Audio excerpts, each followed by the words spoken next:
사실 오늘 제가 이제 주로 말씀드릴 거는 이제 노동 문제와 관련한 부분입니다. 문재인 정부의 개혁에서 가장 중요한 부분이라고 생각하는 것 중에 하나인데요. 보시면 이제 촛불 집회 때 사진이죠. 사실 이 촛불 집회 때 뭐 기억을 다들 갖고 계시겠지만 제가 이제 이 촛불 집회 할 때 언론팀이었거든요. 근데 언론팀의 가장 좋은 점 중에 하나는 뭐냐면 언론노조 사무실이 이제 그 시청 있는 이제 그쪽에 있어요. 엄청 높은 데 있는데 거기서 딱 보이면 이 촛불 집회 하는 분들이 저쪽 광화문 끝에서부터 저 시청 쪽까지 위에서 이렇게 딱 내려다 볼 수 있어요. 그래서 이제 물론 거기에 가는 건 다 싫어해요. 그 상황실에 가면 거기 이제 갇혀 있어야 되니까 대부분은 다 이제 현장을 돌아다니는 걸 좋아하지 거기 아래 있는 걸 진짜 싫어하거든요. 그래도 거기에 딱 가면 좋은 점 하나는 아까 얘기했던 대로 저 끝에서부터 여기까지 이 촛불의 행렬을 다 볼 수 있어요. 그래서 가끔 촛불 파도 타기 이런 거 하잖아요. 파도 타기 할 때 위에서 이렇게 쫙 보면 정말 장관입니다. 그래서 이거 하나만 좋구나 여기 있으면. 그래가지고 제가 한 번인가 두 번 딱 가봤거든요. 거기는 그 기억이 막 나요. 그래서 누구나 다 이제 많은 분들이 여기에 참여하셨던 분들은 그 기억을 갖고 있는데 그때 당시에 이제 제 기억에 굉장히 이제 지역에서도 계속 촛불 집회를 하잖아요. 그래서 지역 촛불 집회에서 되게 감동적이었던 발언 뭐 이런 거를 쭉 모아서 이제 유튜브로 만들고 올리기도 하고 이렇게 하거든요. 근데 그때 당시에 이제 창원 쪽에서 가장 많은 박수를 받고 엄청나게 많이 이제 회자됐던 그런 발언이 하나 있었어요. 근데 그 발언이 그러니까 젊은 비정규직 노동자가 이제 올라와서 본인은 군대 가기 전에도 비정규직이었고 내가 지금도 비정규직이다. 그러면 박근혜가 바뀌어서 박근혜가 내려가면 그러면 내 삶은 달라지는 거냐라고 이제 질문을 던진 그 발언이었어요. 근데 그 발언이 정말 엄청나게 많은 사람들에게 회자되고 사람들이 보고 또 보고 이제 이랬던 것 중에 하나였어요. 그러니까 왜 그렇게 사람들이 이거를 주의 깊게 봤을까? 굉장히 중요한 질문을 던졌기 때문이라고 생각을 하거든요. 그러니까 박근혜가 내려가는 건 좋다. 되게 중요한데 그럼 박근혜가 내려가면 정치가 바뀌는 건 알겠는데 내 삶은 바뀌는 거냐? 라고 질문을 던진 거죠. 내 삶은 바뀌는 거냐? 저는 그게 엄청난 화두였던 것 같아요. 어떻게 보면 그 뒤에 우리 사회가 그 화두를 얼마나 잘 풀어나가느냐, 얼마나 잘 붙잡고 가느냐가 굉장히 중요한 몫이었던 것 같아요. 그런데 이제 어쩌다 보니 그 몫을 우리는 이제 우리가 스스로 끌어안기보다는 이제 정부한테 다 잘 넘긴 거죠. 정부가 알아서 잘 해라. 이렇게 넘긴 면도 있었던 것 같아요. 그러다 보니 이제 계속 우리의 지금도 평가는 문재인 정부가 잘하나? 문재인 정부가 제대로 하고 있나? 이렇게 평가를 하게 되잖아요. 사실 그 화두를 우리가 스스로 받아놓고 있었다면 우리는 지금 뭘 했나? 우리는 얼만큼 했나? 우리는 어디까지 나와왔나? 이런 얘기를 할 수 있었을 텐데 여전히 이제 문재인 정부에 대한 평가를 하고 있다는 점에 대해서 저도 좀 반성을 많이 하고 있고 고민을 좀 진지하게 해봐야 되는 게 아닐까 이런 생각을 했습니다.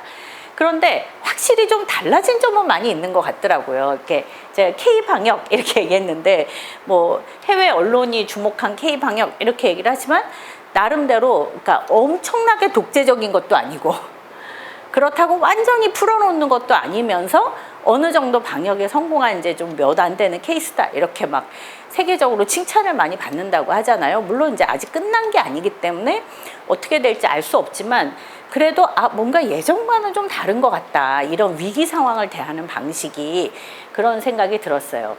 요 아래는 2000 화재 참사 그 사진이거든요. 제가 이때도 정말 달라졌구나 이렇게 생각한 게 하나 있었어요. 그러니까 이제 2000 한 익스프레스 냉동 창고에서 이제 그 불이 나고 그 건설 현장에서 불이 나고 이제 많은 분들이 돌아가시고 나서 이제 급하게 내려갔죠. 내려가서 뭐 이천시도 만나고 그다음에 여기 이제 관련한 분들도 만났어요. 만나서 이제 앞으로 이런 게 필요하지 않겠냐 이랬더니 자료를 주십시오. 저희가 열심히 한번 해보겠습니다. 그래서 실은 저희가 이제 재난 참사에 대한 뭐 공무원들 매뉴얼 뭐 이런 걸 만든 게 있었어요. 언론 보도 준칙 이런 거를 세월호 참사 이후에 여러 단위들이 이제 모여서 같이 만든 자료를 이제 열심히 보내줬죠. 근데 유가족들이 그런 얘기를 하더라고요. 정말 이렇게 자기네가 필요한 일이 있을 때 와가지고 엄청 잘한다. 그리고 제가 또 느꼈던 것 중에 하나는 이 유가족들 중에 이주 노동자 분들이 계셨어요. 이주 노동자 가족분들이 계시는데 비자 문제가 되게 복잡하잖아요. 특히 이제 당사자에게 초청을 받아서 들어오신 분들은 당사자가 사망하니까 비자 문제가 되게 복잡하고 어려워진 거라 이걸 어떻게 해결해야 될까요? 그래서 제가 그날 밤에 이 담당하시는 분한테 메일을 보냈어요. 이 비자 문제가 이렇게 걸려 있다고 합니다. 이걸 해결해야 되지 않을까요? 다음날 한 11시쯤 됐는데 전화가 왔어요. 아침에 대책회의 했다. 대책회의에서 법무부에 이렇게 얘기했고 어디에 이렇게 해서 해결했다. 제가 깜짝 놀란 거예요. 세상에 밤에 메일을 보냈는데 아침에 그거를 보고 대책회의를 해갖고 해결을 했다는 거예요. 사실 저는 그냥 민원인이잖아요. 그런데 저한테까지 직접 전화를 해서 상황을 알려주는 거예요. 당사자들한테만 알려준 게 아니라 민원을 넣은 사람에게 이 사실을 알려주더라고요. 그래서 제가 깜짝 놀랐어요. 뭔가 바뀐 것 같다, 세상이. 어떻게 이렇게 사안을 빠르게 처리하고 친절하게 처리할 수가 있을까? 이러면서 도대체 안 바뀐 건 아닌 것 같은데 뭐가 바뀐 거고 뭐가 바뀌지 않은 걸까? 이런 게 참 이제 고민이 많이 되긴 했습니다. 그래서 뭔가 그런 기대와 변화들은 있는데 불행하게도 안 바뀐 게 너무 많더라는 거죠. 그 안 바뀐 것, 일단 제일 슬픈 것 중에 하나는 지금 남북 관계가 거의 이제 파탄 지경에 이르렀죠. 그래서 사실 이게 이제 연락사무소 폭파 장면인데 저는 약간 진짜 마음이 아프더라고요. 그러니까 나름대로 뭔가 평화의 가능성이나 이런 걸 가지고 꾸준하게 이야기해오면서 전쟁의 위험을 점점 없애고 있다고 생각을 했는데 결과적으로 이런 남북한 관계에서도 자주적으로 하지 못하고 계속 뭔가 보여주기의 결말이었구나 이런 생각 때문에 굉장히 마음이 아팠습니다. 또 요즘에 굉장히 심각한 것 중에 하나가 이 부동산 문제잖아요. 6월 16일 날 이제 부동산 대책 나오고 나서 난리가 났죠. 벌써 22번째 부동산 대책이 나왔는데 결과적으로 남은 건 다 집값이 올라간 거고 그 대책의 효과가 하나도 없었다. 그래서 어딘가를 콕 집어갖고 이제 규제를 딱 하면 풍선 효과라 그래서 옆에 이제 또 확 오르고 그러니까 이제 광범위하게 규제를 하고 나니까 그러면 내 집 마련을 하려고 했던 사람들은 완전히 대출이 막히고 이래서 지금 이제 거의 난리가 난 수준인 것 같아요. 그래서 심지어는 이제 경질해야 된다 뭐 이런 얘기까지 나오는 정도로 많은 사람들이 기대했던 정책인데 사실 망한 정책 중에 하나죠. 또 하나 여기 오른쪽에 보시면 문화예술계 블랙리스트 사태에 대한 대국민 사과를 정부가 하겠다고 했더니 문화예술인들이 이렇게 사과를 쌓아놨어요. 사과가 뭔지 모르세요? 사과 받지 않겠습니다. 미안, 사과할게. 그러니 우리 집으로 와.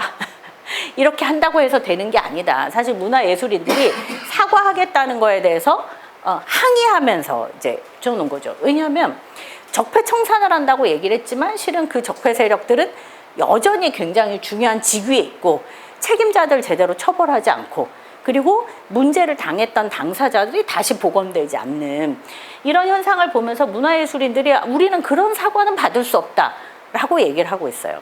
어떻게 보면 적폐청산의 가장 대표적인 사례였는데 실제로는 별로 청산이 되지 않은 그런 거였죠. 게다가 이제 그러면 정치개혁을 잘했을까? 정치개혁 잘한다 이렇게 얘기를 해서 어쨌든 만들어낸 게 이제 비례제들을 바꿔놨다고 했지만 딱 보시는 것처럼 사실은 위성정당 논의로 결과적으로 그 의미는 완전히 다 삭감되고 사라져 버렸죠. 세월호 참사 유가족들도 아직도 21대 국회에 제발 제대로 약속을 이행해라 라고 하는 거를 요구하면서 싸우고 있는 상황입니다. 제가 이제 몇 가지만 이렇게 쭉 나열을 했지만 사실 이 몇 가지가 아니잖아요. 많은 사람들이 이 정부에게 기대했던 뭔가 부동산 정책이든 남북관계든 적폐청산이든 정치개혁이든 이 여러 영역에서 뭔가 계속 실패하고 있다. 앞으로 나아가지 못하고 있다. 이런 것 때문에 굉장히 불만들이 막 쌓여져 가고 있는 것 같아요. 왜 그러는 걸까? 그렇죠. 왜 그러는 걸까 도대체. 이게 정말 문제겠죠. 많은 분들은 이런 표현을 하시더라고요. 결국은 이벤트 그리고 지지율 정치의 문제다라고 얘기를 해요. 그러니까 보통 어떤 하나의 정부가 들어서면 일종의 정치적 비전이 필요한데 우리 정부는 앞으로 무엇을 하는 정부다. 그렇게 되면 설령 좀 흔들리더라도 꾸준하게 밀고 나가고 그래야 되는데 지지율 이런 거에 늘 이렇게 관심을 기울이다 보니 뭔가 이 정책을 쫙 밀었는데 뭔가 막 흔들려 문제 제기를 해. 그러면 쓱 후퇴를 한다는 거예요. 그러니까 지지율을 어떻게 유지할 거냐에 집중하다 보니 이 정부의 비전이 도대체 뭔지 모르겠다. 이런 질문들을 다 하게 된 것 같아요. 사실 오늘 제가 드리고 싶은 말씀의 핵심도 이거인 것 같습니다. 이 정부의 비전이 도대체 뭘까? 그 비전을 어떻게 구현하고자 했었던 걸까? 그게 왜 도대체 무너지고 있는 것일까? 저는 이제 그것을 이제 제가 다른 분야는 잘 모르니까 노동 분야에서 도대체 이 정부의 비전은 뭐였고 그게 왜 실패했을까를 좀 생각을 해보려고 합니다. 일단 이 정부의 노동 정책은 뭐였냐면 노동 존중이었어요. 노동 존중. 실제로 처음 등장할 때부터 노동 존중을 캐치플레이즈로 걸었고요. 그리고 노동 존중을 위한 여러 가지 공약을 내놨습니다. 근데 이거는 이제 그 송곳이라는 만화에 나오는 한 장면인데요. 이 구고신이라는 노무사가 이렇게 얘기합니다. 존중받고 싶으세요? 존중은 어디서 나옵니까? 존중은 선한 의지나 선한 마음에서 나오는 게 아니라는 거예요. 인간에 대한 존중, 노동에 대한 존중은 두려움에서 나오는 것이다. 기업가들이 엄청 착해가지고 존중을 하는 게 아니라 두려울 때 노동을 존중하게 되는 것이다 라고 얘기를 해요. 예를 들면 기업이 노동을 언제 존중하게 되냐? 법이 분명할 때라는 거죠. 법이.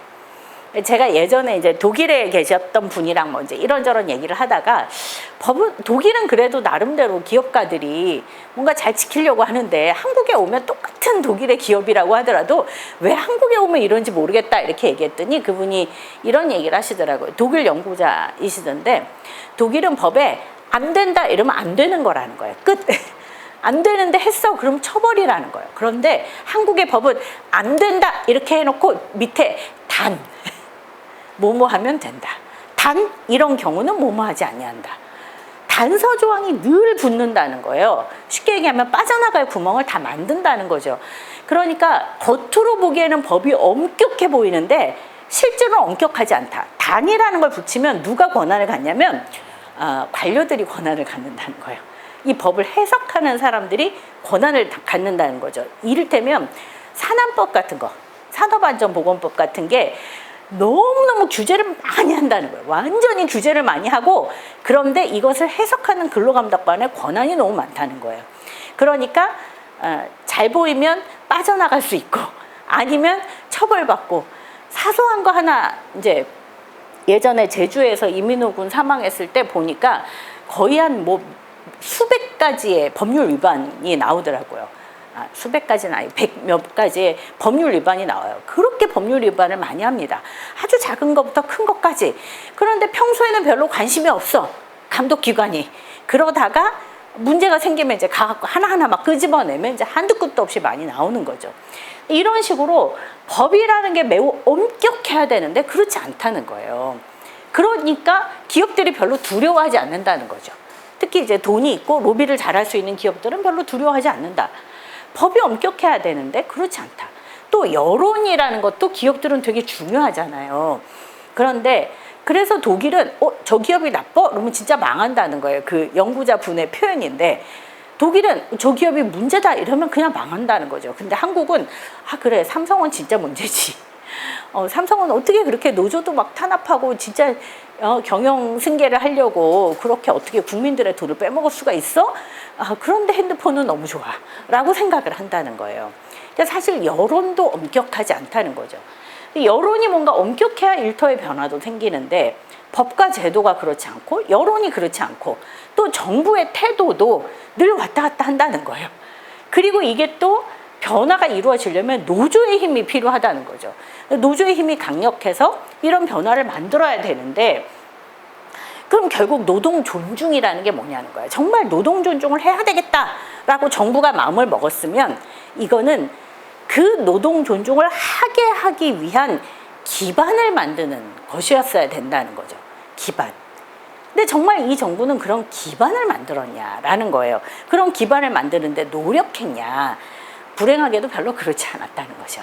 몇 가지를 보면 알 수 있습니다. 일단 첫 번째, 이 정부가 내세운 거는 소득주도 성장론입니다. 즉 노동자의 주머니에 돈이 두둑해야 그래야 성장할 수 있다라는 거였죠. 근데 사실은 여기에서부터 문제가 생겼죠. 왜냐하면 여전히 성장 담론이라는 거예요. 성장 담론은 위기가 생기면 당연히 빠그라지죠.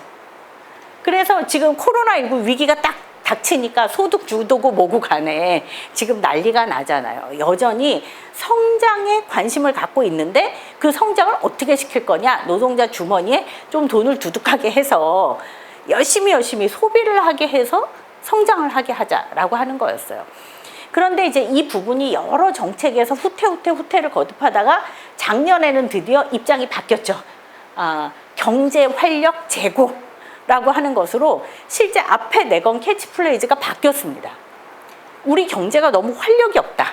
그래서 이제는 경제를 살리는데 주목해야 된다. 근데 경제 활력 제고로 가면 상상이 되죠. 소득주도 성장 이러면 노동자의 주머니에 돈을 넣어야 된다라면 경제활력 제고라고 하면 기업들의 기를 살려야 된다가 된다는 거예요.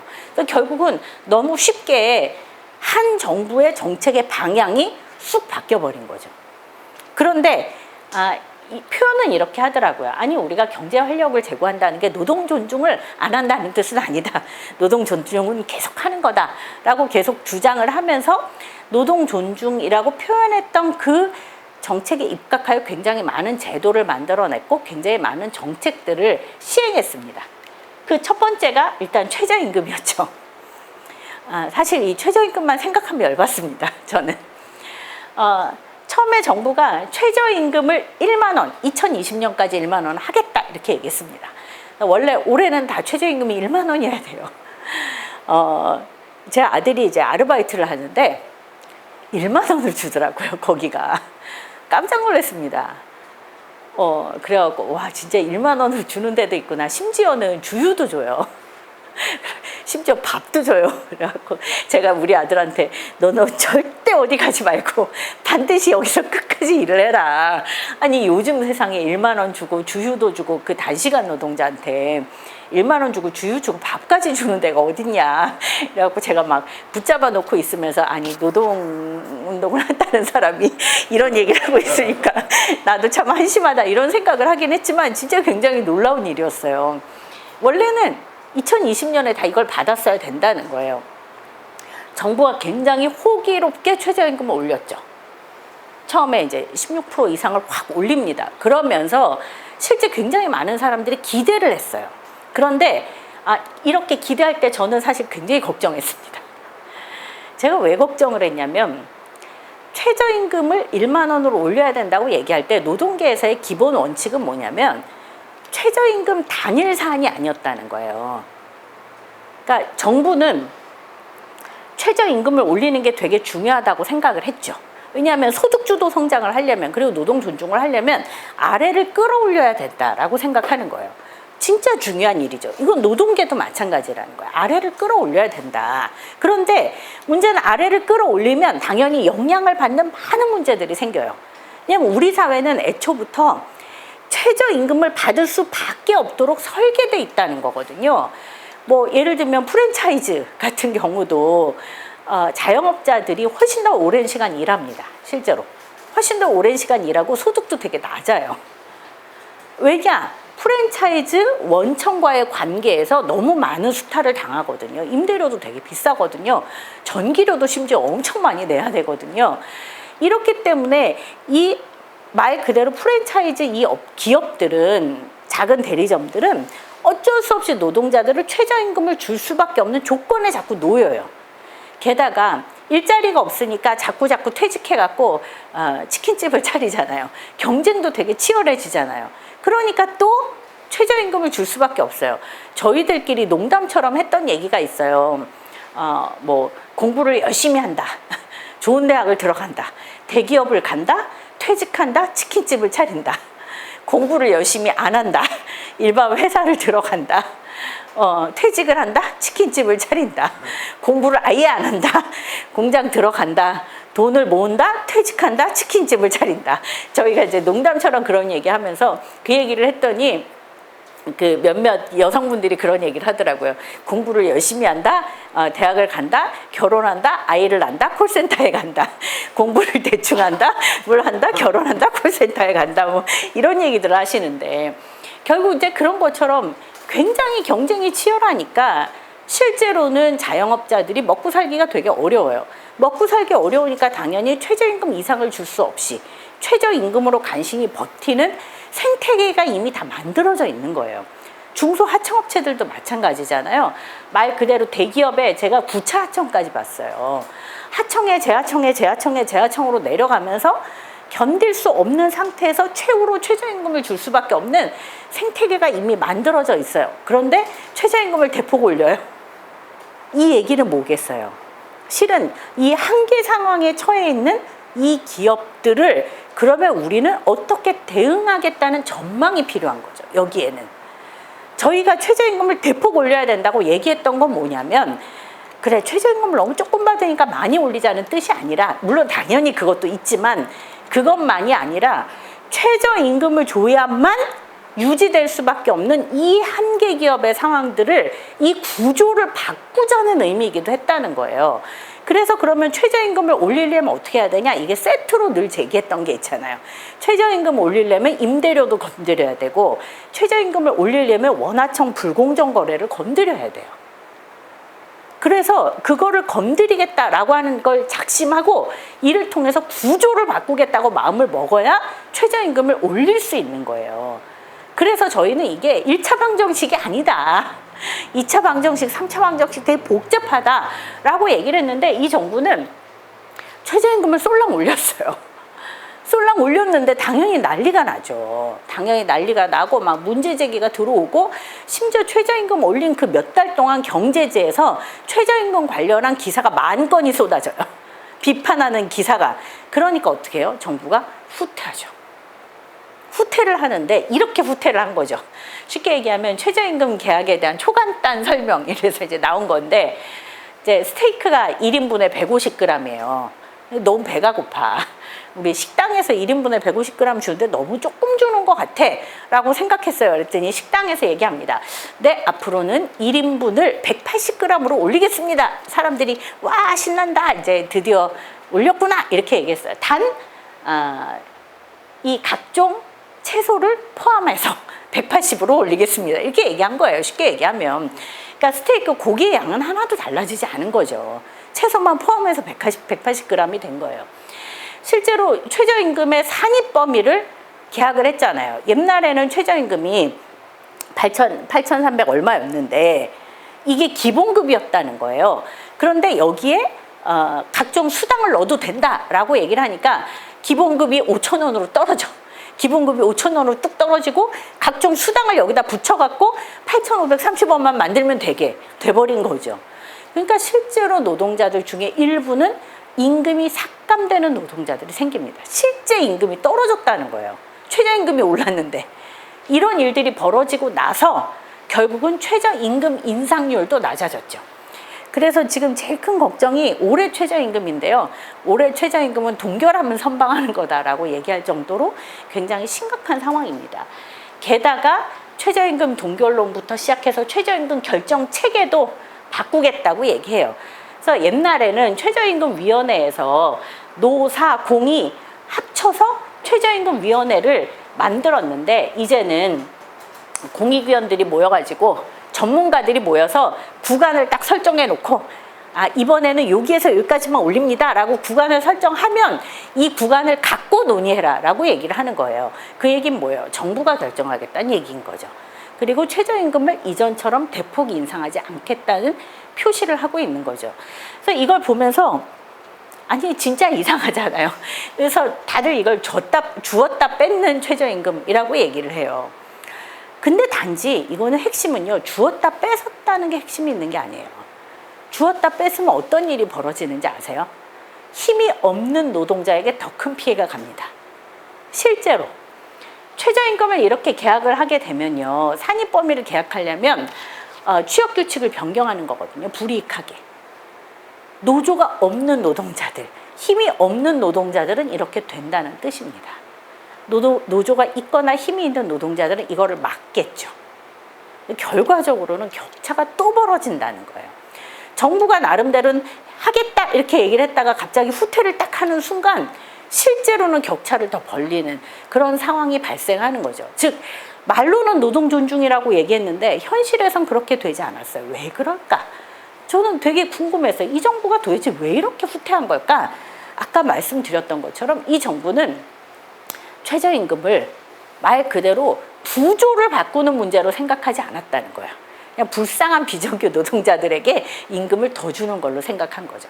저는 이게 굉장히 큰 패착이자 이 정부가 노동자를 바라보는 태도를 보여주는 거라고 생각해요. 이 정부는 그냥 진짜로 불쌍한 노동자에게 임금을 더 주는 거였다는 거예요.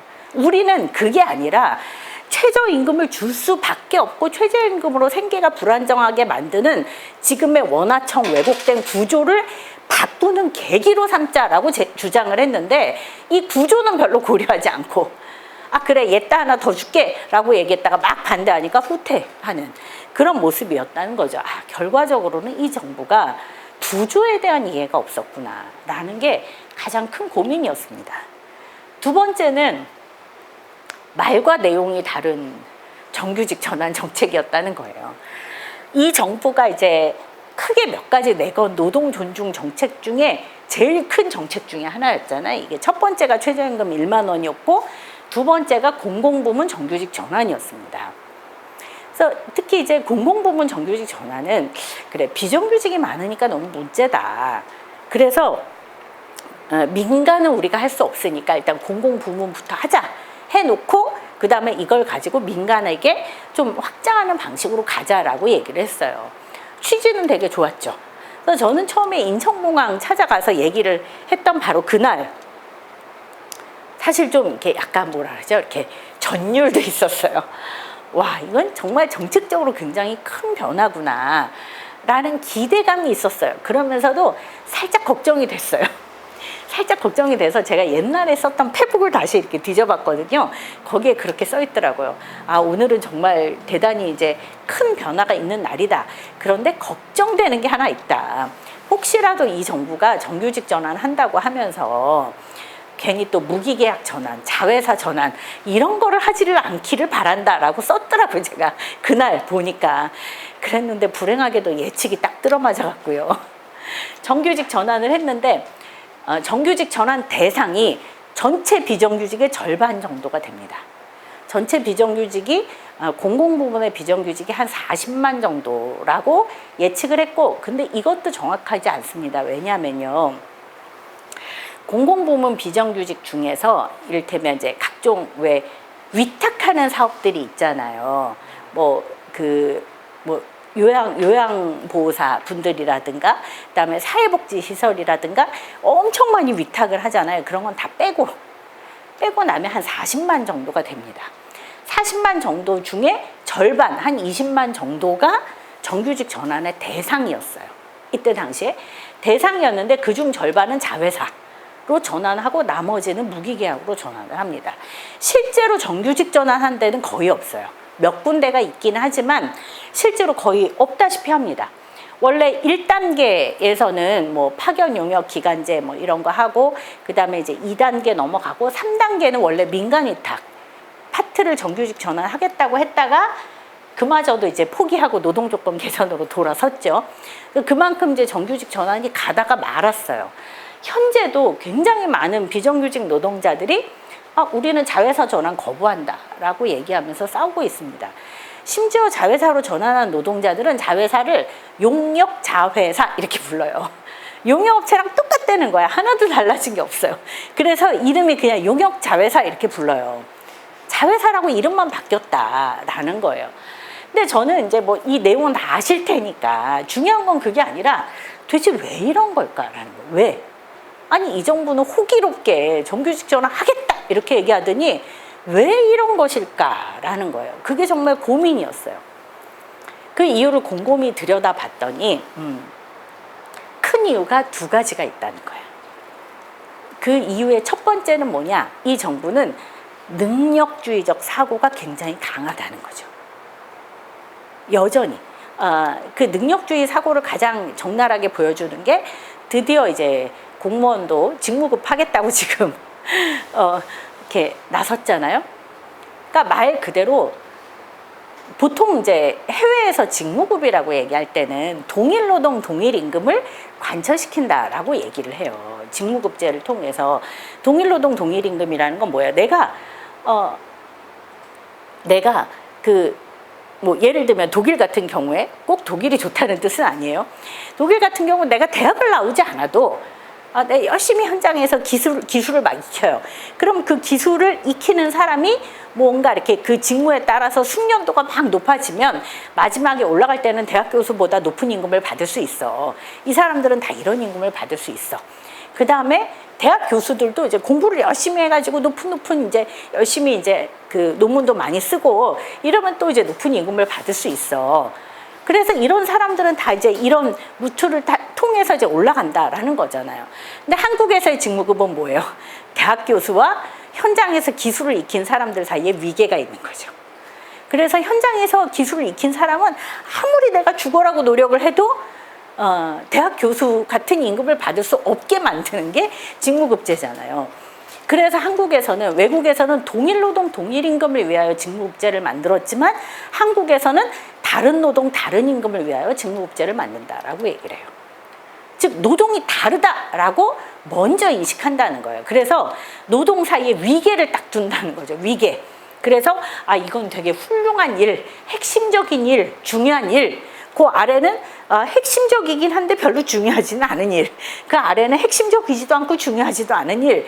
이런 식으로 일에 대한 가치평가를 임의로 막 해서 위계를 이렇게 딱딱 지어놓고 그래서 이 위계 사이에서만 맴돌게 만드는 이런 인식체계를 갖고 있다는 거예요. 그러니까 비정규직의 정규직화라고 하는 발상이 뭐냐면 그래 비정규직 너무 고용 불안하고 너무 불쌍하잖아.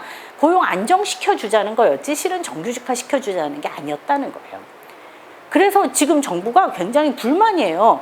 아니 우리가 말한 정규직화는 고용 안정이었거든. 우리가 완전히 정규직화 하겠다고 한 것도 아닌데 왜 지들이 제대로 정규직화 안 하냐고 왜 저렇게 싸우는 거야. 고용 안정 시켜줬으면 고마운 줄 알아야지. 진짜 그렇게 말을 하더라니까요. 그러니까 그 사람들은 그냥 고용 안정 시켜줬는데 고마운 줄 알아야지라고 생각한 거예요.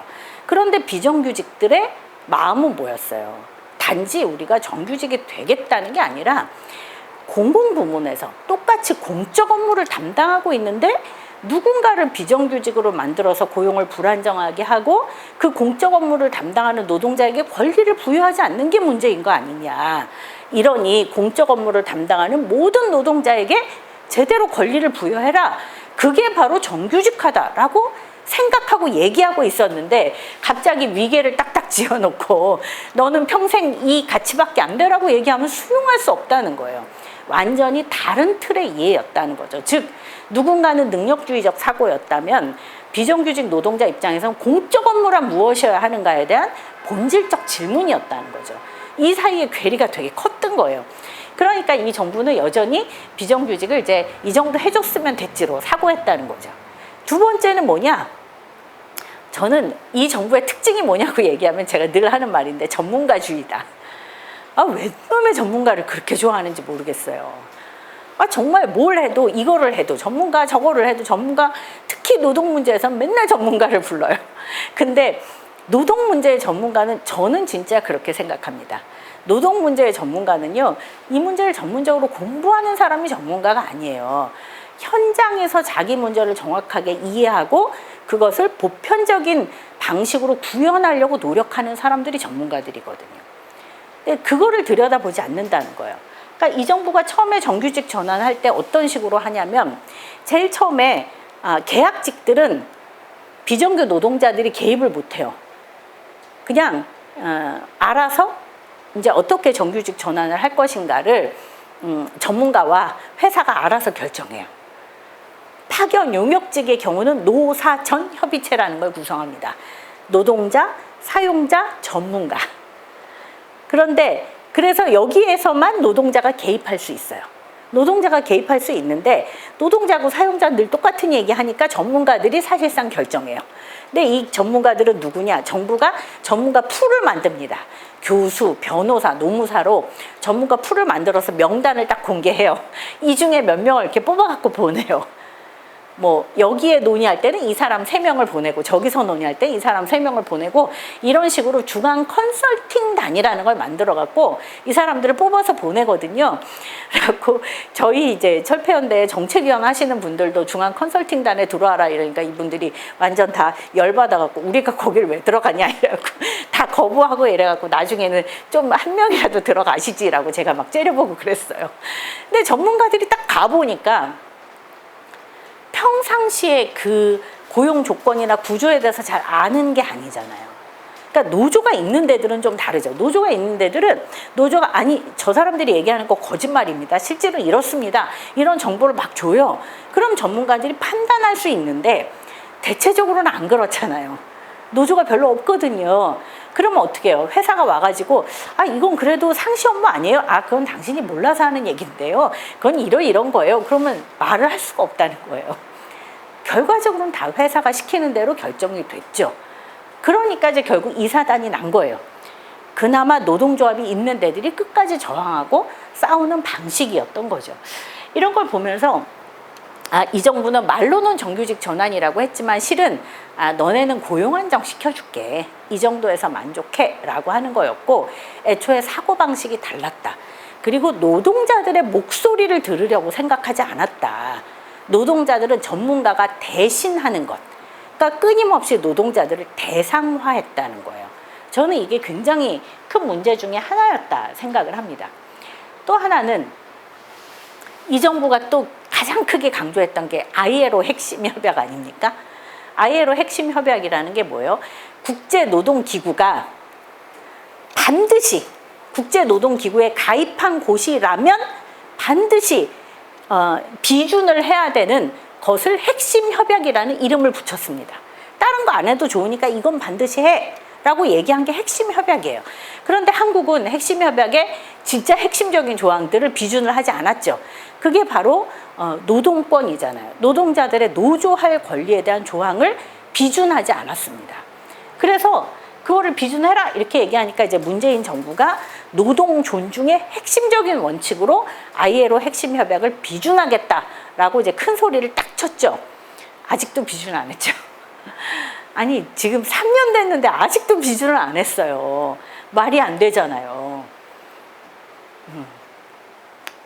비준하겠다고 말을 합니다. 지금도 3년째. 그래서 ILO 핵심 협약 비준해라 이렇게 얘기를 하니까 알겠다, 비준하겠다 라고 얘기하고 법안을 내놨습니다. 얼마 전에 법안을 내놨는데 늘 그렇죠. 알겠다, 비준하겠다, 또 단. 원래 ILO 핵심 협약 98조 잠깐만요. 제가 죄송합니다. 요즘에 숫자가 가끔씩 헷갈려서 ILO 핵심 협약의 노조할 권리의 핵심적인 내용은 뭐냐면요. 내용은 이런 거거든요. 노조는 허가제가 아니라는 거예요. 저희 두 사람이 이렇게 모여서 노조할까요? 눈이 맞았어. 노조합시다. 그래서 우리 노조입니다. 신고하면 땡이라는 거예요. 우리 노조야. 그거 허락을 받아야 될 게 아니라는 거예요. 우리 신고했어. 우리 노조야. 그럼 당연히 우리 노조는 다양하게 교섭을 요청하고 투쟁도 하고 이럴 권한이 부여되는 거다. 어려운 게 없다는 거예요. 그냥 딱 이거라는 거예요. 그런데 지금 우리나라 정부가 허가제처럼 운영을 하잖아요. 그래서 전교조? 해고자가 있어? 그럼 너네 안 돼. 원래 신고만 하면 되는데 설립 신고 필증을 반려하는 방식으로 그 다음에 너네는 노조 아님을 통보하는 방식으로 허가제로 운영을 한 거잖아요. 해고자가 껴있단 말이야. 너네 노조 아니야. 노조 아님. 이렇게 얘기를 하고 몇만 명 조합원인데 그 해고자 몇 명이 있다고 해서 노조 아님이라는 통보를 합니다. 또 어떤 노동자들이 우리는 노동조합이에요. 이렇게 딱 신고를 하니까 너네는 노동자가 아닌 것 같은데? 노동자인지 아닌지를 자기들이 판별할 권한이 있는 게 아니잖아요. 그런데 너네는 노동자가 아닌 것 같은데 노동자인지 아닌지 우리가 좀 확인 좀 해보고 자기들끼리 모여갖고 막 연구해. 이 사람 노동자야 아니야? 노동자인 것 같은데요? 그러면 내줘. 노동자 아닌 것 같은데요? 그럼 안 내줘. 이렇게 하지도 않죠. 물론 대부분 안 내주죠. 대부분 헷갈리면 대부분 일단 안 내주고, 그런데 이제 뭐 그 경마 기수들처럼 사회적으로 문제가 되고 투쟁이 막 벌어지면 그제서야 슬쩍 내주고 이런 식으로 이제 해왔다는 거예요. 그러니까 노동자들 입장에서는 아니 니들이 뭔데 자꾸 앉아가지고 이건 내가 내줄까 말까를 왜 연구해. ILO 핵심 협약의 기준은 그게 아니고 우리가 노조야라고 선언하면 우리는 노조란 뜻이야. 니네가 함부로 행정적으로 개입하지 말라는 뜻이야 라고 우리는 요구하고 있는 겁니다. 그러니까 특수고용 노동자들 자꾸 노조냐 아니냐 이런 거 따지지 말고, 그 다음에 사용자도 딱 한국의 법에 보면 그렇게 돼 있잖아요. 고용계약 관계를 맺어야 사용자야. 그런 게 어딨어. 노동자에게 노동 조건에 영향을 미치는 자에게 우리 둘이 딱 만났어요. 만났는데 저기 있는 한상우 동지가 자꾸 뭔가 우리의 노동 조건에 영향을 자꾸 미치고 있는 것 같아. 그럼 너 교섭해. 이렇게 얘기하면 끝이라는 거예요. 이렇게 하면 교섭에 나오게 하면 된다는 거거든요. 그런데 또 고용노동부가 아니 이 사람이 고용계약을 맺은 게 아닌 것 같은데 왜 이 사람 보고 사용자를 하라고 하고 이 사람이 왜 괴롭히는 걸 자꾸 부당노동 행위라고 하냐, 이런 걸 고용노동부가 자꾸 따지고 있으니까 그런 거 따지지 말라는 게 핵심이라는 거예요. 실제로 노조할 권리의 핵심은 너무 단순한 거거든요. 그래서 저희가 늘 하는 얘기인데 법이 구조가 복잡하고 말이 많으면 무조건 의심해야 된다. 그건 무조건 악법이다. 이런 얘기도 해요. 쓸데없는 얘기 하지 말고 그냥 인정하라는 거예요. 그래서 이렇게 기껏 요구를 했는데 정부가 알겠다. 우리도 그렇게 할게 라고 얘기하더니 또 단 이렇게 붙입니다. 단. 대신 사업장의 점검파업은 못해. 단체협약 유효 기간을 지금 2년에서 3년으로 연장해. 상급단체 왔다 갔다 하면서 노조활동하는 거 못해. 이런 식으로 또 단서 조항을 답니다. 이거 ILO 핵심 협약에 당연히 위배되죠. 또 위배된 조항을 또 만들겠다는 겁니다. 핵심 협약을 비준하면서 진짜 웃기는 얘기죠. 그러니까 그만큼 미련을 못 버리는 거예요. 어떤 미련? 노조 활동을 통제하고자 하는 미련을 못 버리는 거죠. 즉 행정관청이 자신들의 권한에 의거하여 이 노동조합의 활동을 자유롭게 보장하는 게 아니라 어떻게 우리가 통제할 거냐. 이 통제라는 게 꼭 나쁜 의미는 아닐 수도 있어요. 통제해서 못하게 해야지 이런 건 아닐 수도 있거든요. 그런데 못하게 해야지라는 의도가 있든 없든 상관없이 통제하려고 하는 행위 자체가 문제라는 거예요. 의도와 상관없이 이건 니들이 통제할 수 있는 영역이 아니야. 너는 그런 거 하지 마. 원래 이런 건 권리니까 자유롭게 내버려 둬가 핵심이라는 거예요. 그런 점에서 이 정부가 끊임없이 거래하려고 하고 끊임없이 통제하려고 하고 이래서 노동자의 권리를 자신들의 손에 두려고 하는 것, 이게 지금은 굉장히 심각한 문제가 되고 있는 거죠. 게다가 이 정부가 노동 존중 얘기하면서 또 강하게 얘기했던 게 이거거든요. 산재를 절반으로 줄이겠다. 정부가 굉장히 강하게 얘기했어요. 산재를 절반으로 줄이겠다라고 얘기해서 다들 엄청 기대를 많이 했습니다. 그리고 나서 이 정부가 산업안전보건법 전부 개정안을 내놓습니다. 처음 그 산업안전보건법 전부 개정안 보고 저도 깜짝 놀랐어요. 진짜 좋은 개정안이 나왔습니다. 처음에 정부가 내놓은 안이, 예를 들면 모든 노동자, 그러니까 모든 노동자라는 표현이 아니라 일하는 사람 모두를 다 대상으로 삼은 거예요. 일하는 사람 누구라도 이 법의 보호를 받을 수 있다. 진짜 획기적이잖아요. 현재 한국의 법에 이런 게 어디 있어요. 전부 다 니네 노동자 아니야 막 이런 거 따져갖고 누구는 된다 누구는 안 된다 전부 이렇게 하거든요. 그런데 아주 통 크게 일하는 사람은 누구나 이렇게 딱 해놓은 거예요. 깜짝 놀랐어요. 그 다음에 원청이 책임을 져라. 하청 노동자의 죽음에 대하여. 깜짝 놀랐어요. 역시 씨알도 안 먹혔죠. 국회에서 언급도 안 됐어요. 꼼짝도 안 됐는데, 그런데 결국 김용준 씨가 사망하고 나서 무수히 많은 노동자들이 투쟁에 나서고, 그다음에 김용준 씨의 어머니가 계속 국회를 찾아다니면서 압박하고 이거 반드시 통과돼야 됩니다. 눈물로 호소하고 이러면서 실제로 변화가 생겼어요. 그런데 변화가 생기긴 했지만 그 과정에서 원안이 아니라 온갖 종류의 수정된 안으로 후퇴했지만 결국은 통과가 됩니다. 통과가 됐어요. 그래서 그날은 되게 기뻤어요. 그런데 통과되고 나서 얼마 안 있다가 정부가 시행령을 만듭니다. 시행령을 개악해버렸어요. 아니, 자기네가 처음에 내놓은 안이 후퇴해서 통과됐는데 거기에서 또 개악을 하는 거예요. 완전히 미치고 팔짝 뛰겠죠. 개악을 해서 원래 도급 금지, 그 다음에 도급 승인이라는 게 있어요. 뭐 몇 개의 업무는 너무 위험하니까 이건 도급을 주면 안 돼. 반드시 직접 고용해야 돼. 그리고 어떤 업무는 이거는 도급을 해도 돼? 안 해도 돼? 라는 걸 정부에게 승인을 받아 굉장히 엄격하게 도급을 규제하겠다는 거였어요. 그 범위를 완전 좁혀버린 거죠. 웬만한 건 거기 안에 들어가기가 힘들어요. 즉 도급을 마음대로 열어놓겠다는 거죠. 이 얘기는 뭐겠어요? 처음에는 노동자들의 죽음을 우리가 막겠다라고 얘기했지만 결과적으로는 후퇴한 거죠. 사람의 생명이 얼마나 중요한지에 대해서 정말 초기에는 되게 큰 마음을 먹었다가 기업들이 강하게 반발하니까 쓱 후퇴를 하면서 다시 원상태로 돌아왔어요.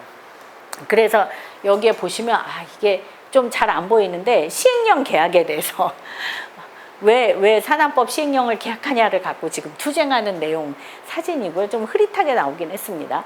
이 오른쪽에 있는 것은 얼마 전에 그 2000 화재 참사 유가족들이 청와대 앞에서 기자회견을 했거든요. 그래서 그 기자회견 한 사진입니다. 사실 이 2000 화재 참사 유가족들은 마지막에 이제 얼마 전에, 그러니까 지난주 토요일 날 장례를 치르셨는데요. 합동 연결식을 했는데 하면서 그러니까 중대재해기업처벌법 같은 법안이 꼭 필요하다라고 이야기를 했죠. 그런데 정부에서는 뭘 또 중대재해기업처벌법까지 하냐, 그냥 산안법에 산업안전보건법을 좀 확대 강화해서 거기에서 처벌을 좀 더 강화하면 될 거 아니냐 정도로 좀 후퇴하고 있습니다. 그런 점에서 애초에 약속했던 그런 노동자의 죽음을 막겠다라고 얘기했던 것도 후퇴하고 있는 그런 상황이라는 거죠. 사실 이거를 지금 이 정부가 얼마나 심각하게 후퇴하고 있는지를 가장 잘 보여주는 게 저는 이제 이 코로나19 사태라고 생각해요. 이거는 이제 제가 하나 그냥 사례로 샘플로 넣는 건데, 금융당국과 정책금융기관도 총력을 다해서 코로나19 피해 기업을 지원하겠습니다. 이런 거 지금요 엄청 많아요. 그래갖고 무슨 각 부서마다 마치 경쟁하듯이, 여러분 이거 한번 찾아보세요. 부서마다 경쟁하듯이 이런 거 만들어갖고요 막 쫙 보내고 있거든요. 기업을 엄청나게 지원하고 있어요. 실제로 100조 원이 넘는 돈이 풀리고 있습니다. 기업에 대한 지원으로 풀리고 있다는 거예요. 그런데 실제 노동자는 어떤 상황이냐라는 거예요. 여기 오른쪽 보시면 이게 이제 아시아나 KO 농성장인데요. 오늘 4시에 이 농성장이 철거됐습니다. 세 번째 털렸어요. 세 번째 농성장이 철거됐습니다. 차리면 코로나19 핑계대고 농성장 철거하고요. 또 차리면 코로나19 핑계대고 또 철거하고 오늘 세 번째 철거가 됐습니다. 사실 이 코로나19로 인해서 농성장을 철거했다는 이제 소식을 이제 4시에 들을 때 제가 막 강원도 정선에서 막 내려오고 있을 때였는데 마음이 너무너무 무겁고 아프더라고요. 아시아나가 항공업종이잖아요. 특별 지원 업종이거든요. 돈이 얼마나 풀린지 아세요? 아시아나에만 1조 4천억 원이에요. 아시아나에만 정부가 지원한 금액이, 이걸 다 준다는 건 아니죠. 물론 대출도 하고 뭐 이런 거지만 1조 4천억 원을 풀었어요. 아시아나에. 이 아시아나 KO는 아시아나의 핵심적인 경영자가 갖고 있는 아시아나 금호재단의 자회사예요. 사실상 경영권이 아시아나 핵심 회장에게 있다는 뜻이에요. 전 회장이죠. 그런데 돈이 없는 게 아니라는 거예요. 여기가. 이분들이 아시아나의 기내 청소를 하시는 분들입니다. 근데 이분들한테 강요해요. 너네 무급휴직할래? 아니면 정리해고 당할래? 선택해. 노동자가 왜 우리가 무급휴직해야 됩니까? 그랬더니 정리해고를 해버렸어요. 정부가 얘기했어요. 우리가 휴직급여의 90%를 지원해 줄게 라고 얘기했어요. 우리가 90% 낼게. 그러니까 고용 유지해 라고 얘기했거든요. 아시아나가 그 10%를 내기 싫어서 해고한 겁니다. 10% 대단한 금액도 아니에요. 돈이 없어서 해고한 게 아니라는 거예요. 돈이 없어서 해고한 게 아니라 제일 쉬우니까 해고한 거예요. 해고하는 게 제일 간단하거든요. 해고하고 나중에 일 생기면 다시 그때 새로운 노동자를 채용하면 끝이에요. 아무런 문제가 없거든요. 뭐하러 복잡하게 노동자를 그대로 유지하고 뭐 휴직급여 계산해서 타오고 받고 이걸 뭐하러 하냐. 그냥 해고하면 되지. 쏠랑. 그렇게 해서 노동자들이 해고됐어요. 무려 1조 4천억 원이 지원되는데 그 휴직급여 10%를 감당하지 않겠다고 이 노동자들을 해고한 거예요. 이 노동자들이 너무 열받아서 농성 딱 들어갔더니 이 농성장을 코로나19 핑계를 대고 지금 3번째 철거한 겁니다. 어떤 현실인지를 가장 적나라하게 보여주는 거죠. 저는 이 코로나19만큼 정말 이 정부의 노동정책을 가장 적나라하게 보여주는 게 없겠구나 이런 생각을 했어요. 기업에 대한 지원이요. 정부가 끊임없이 부처별로 경쟁적으로 쏟아냅니다. 경쟁적으로 쏟아내는데 노동자들이 지원을 어떻게 받는지 아세요? 요양보호사 노동자들이 고용보험이 없는 노동자가 많아요. 원래 고용보험이 다 있어야 되는데 이 재가간병을 하시는 분들은 재가간병이라서 원래 센터에서 고용보험을 다 들게 돼 있는데 연령이 65세가 넘으면 고령자는 또 고용보험에서 제외되잖아요. 또 단시간 노동자, 15시간 미만 단시간 노동자 고용보험에서 제외되잖아요. 근데 이분들은 일을 여기서 하고 여기서 하고 여기서 하고 세 군데를 하는데 15시간 미만일 경우가 많아요. 그러니까 고용보험에 적용이 되지 않는 경우가 너무 많은 거예요. 그래서 코로나19가 딱 발생하니까 일자리를 당장 잃어요. 아이, 큰일 났다. 생계가 당장 문제가 되는 거예요. 그래갖고 이분들을 지원하는 데에서 정말 제가 너무 눈물겹다라고 생각을 했는데 이분들을 지원하는 센터에서 제일 처음에 고용노동부를 막 찾아갑니다. 이분들 지원해줘야 돼요. 그랬더니 지자체 찾아가라고 얘기해요. 지자체를 찾아가요. 이분들 지원해줘야 돼요. 그랬더니 우리는 아니고 특수고용 아니에요? 그러면 거기는 고용노동부 다시 가라고 하세요. 고용노동부 또 갑니다.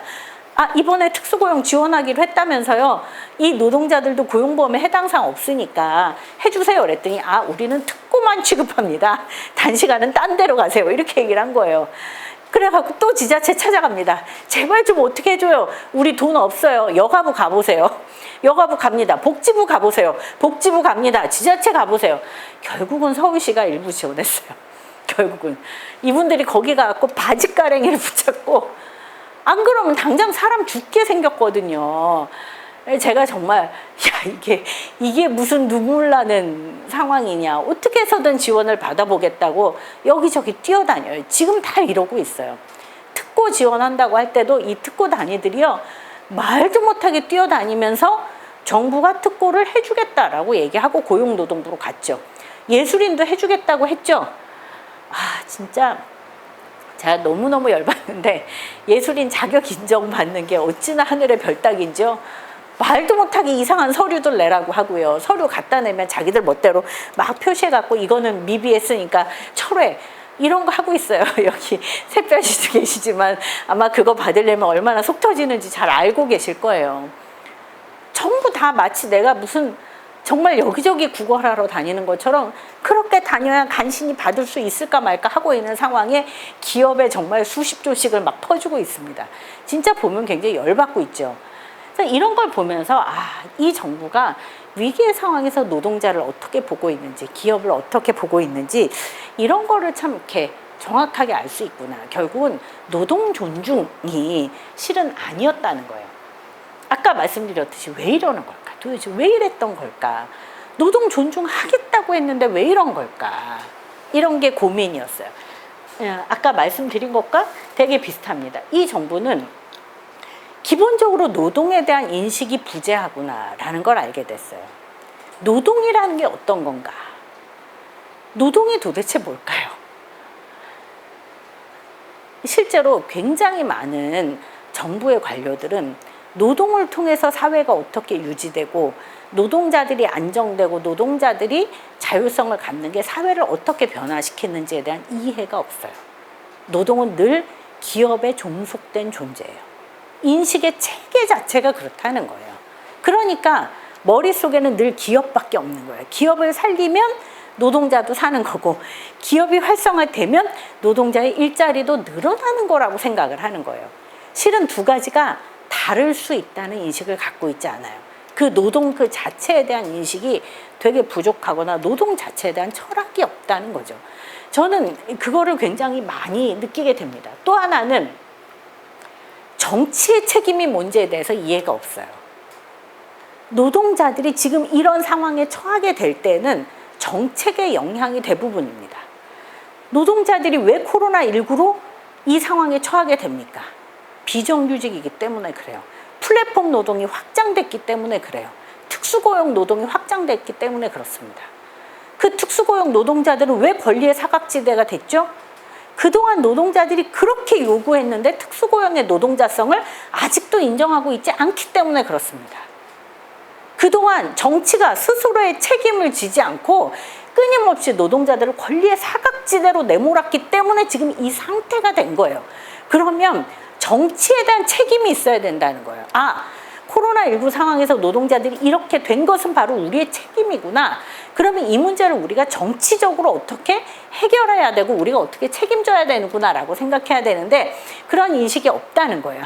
그럼 그들이 운이 나쁠 뿐이고 그들이 공부를 안 해서 그런 거고 그들이 능력이 없어서 그런 것일 뿐이라고 상상한다는 거예요.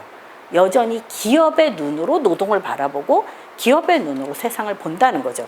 저는 그런 점에서 이 정부의 능력주의, 정규직 책임론, 본인들의 책임론이 없는 이 구조가 아무리 이 정부가 노동존중 정책을 얘기해도 절대로 근원적인 해결책이 될 수 없는 이유다.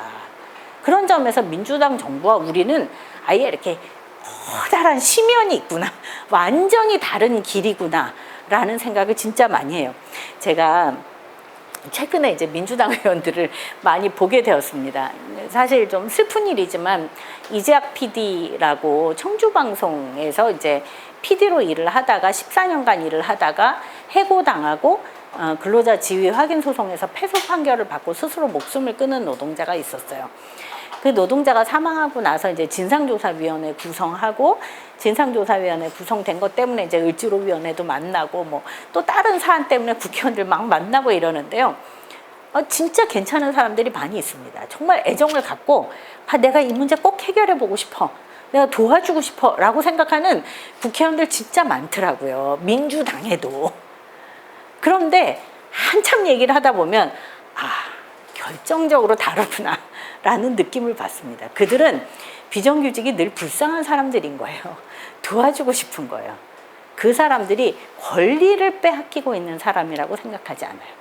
누구라도 보편적으로 누려야 될 권리를 본인들의 정치적 책임 때문에 이 사람들이 권리를 빼앗기고 있구나라고 발상하지 않는다는 거예요. 그러니까 늘 시혜적이죠, 태도가. 늘 시혜적이니까 이 노동자들이 권리를 찾기 위해서 싸우고 노동권을 중요하게 여기는 것에 대해서 이해하지 못해요. 그러니까 늘 자기들이 나서서 뭘 해야 되는 거죠. 그래서 그걸 보면서 여기는 완전 시면이구나. 착하고 훌륭한 사람인 건 알겠는데 그러나 이 사람들은 우리와는 다른 길이구나 라고 실제로 생각하게 되었어요. 요즘에는 저는 노동계에도 그런 느낌 받는 사람 많습니다. 정규직 양보론 얘기하시는 분들 중에 저는 정말 그런 느낌 들었거든요. 그분들이 꼭 나쁜 의도를 가질 거라고 생각하진 않아요. 나쁜 의도를 갖진 않았겠지만 그러나 그분들하고는 가는 길이 다르구나. 비정규직은 불쌍한 사람들이 아니에요. 누구의 도움을 필요로 하는 사람들이 아니라 스스로 빼앗긴 권리를 찾기 위해서 싸우고 노력한 사람들이에요. 함께 할 거면 연대를 해야 되는 거지 도와줘야 되는 게 아니거든요. 완전 질이 다른 사고를 하는 거더라고요. 그래서 그냥 그분들을 알아서 자기 갈 길 가시라고 하고 진짜로 싸우는 노동자들은 자기 권리를 위해서 또 끊임없이 노력해 나갈 수밖에 없구나 이런 생각을 했어요. 아까 말씀드렸던 것처럼 비정규직을 주체로 인정하지 않는다는 거예요. 그러니까 이거는 노동자를 주체로 인정하지 않는다는 거고 그러니까 소통을 되게 많이 하는데 소통이 다 이벤트라는 거예요. 이벤트. 그냥 듣는 척을 하는 거지. 그래서 아, 당신들 얘기를 우리가 듣겠습니다라고 말하는 것이지, 실제로 그게 무엇을 의미하는지 이해하고 이 사람들을 주체로 존중하고 이 사람들의 권리가 어떻게 제도적으로 보장될 수 있도록 시스템을 함께 만들어 나갈 것인가를 고려하지 않는다. 그래서 이제 비정규 노동자들이 문재인 대통령 같이 만납시다 한번 시도를 했어요. 왜냐하면 맨날 비정규직 얘기하잖아요. 입만 열면. 근데 비정규직을 불러서 얘기 들은 적 한 번도 없거든요. 맨날 전문가만 불러서 얘기를 들어요. 그래갖고 비정규직들이 이렇게 얘기한 거예요. 아니, 비정규직 얘기를 듣고 싶으면 우리를 불러서 얘기를 들어야지 왜 엉뚱하게 비정규직 문제를 연구하는 학자들을 불러갖고 얘기를 듣냐. 그 사람이 우리 문제를 얘기하는 게 아니다. 그러니까 우리랑 만나자라고 계속 얘기를 하지만 직접 만나서 듣고 싶지는 않은 거죠. 만나서 듣더라도 뭔가 우리를 도와주세요라고 하는 사람만 듣고 싶은 거죠. 싸우고 있는 사람과 만나고 싶어 하지 않는다는 거예요. 결국은 소통이 이벤트화되고 비정규직을 주체로 인정하지 않는 것. 이게 이 정부가 이제 우리와 어떤 심연이 있는지를 가장 보여주는 거다. 또 하나는 진짜 구조적인 이해가 없구나라는 거였어요. 구조를 고려하지 않고 비정규직 문제가 왜 이런 상황에 처해 있는지를 이해하지 않고 늘 일회성 정책이라는 거예요. 제가 이제 가장 대표적인 게 이거라고 생각을 하는데, 세월호에서 김초원 이지혜 선생님이 세월호에서 사망하셨어요. 두 분은 기간제였어요. 순직 인정을 못 받았어요. 그러면 우리는 상식적으로 뭐가 문제라고 생각하세요? 아니, 똑같이 공무를 했는데, 공적 업무를 했는데 기간제라는 고용 형태 때문에 순직을 인정하지 못하는 이 구조가 문제구나라고 생각을 하잖아요. 이 순직인정대책위원회가 만들어져서 저희가 막 오체투지도 하고 막 매일매일 인사혁신처 찾아가고 열심히 싸웠어요. 인사혁신처에 딱 갔더니 뭐 다 안 된다는 거예요. 이건 구조적으로 절대 안 된다는 거예요. 저희가 막 이런저런 안을 막 내놨어요. 이렇게 해도 되고 저렇게 해도 되고 이렇게 해도 된다. 이렇게 얘기를 했더니 이건 이래서 안 되고 이건 이래서 안 되고 이건 이래서 안 됩니다. 이렇게 얘기하더라고요. 그리고 나서 2017년도 5월에 스승의 날에 문재인 대통령이 순직 인정을 하겠습니다. 이렇게 딱 발표를 해요. 딱 발표를 하고 인사혁신처를 만났거든요. 그랬더니 가능한 방안을 딱 내놨는데 저희가 얘기했던 그 대안들이더라고요. 너무 열받았어요. 뭐 이런 인간들이 다 있나? 그리고 갑자기 이래서 안 되고 저래서 안 되던 게 갑자기 다 되는 방향으로.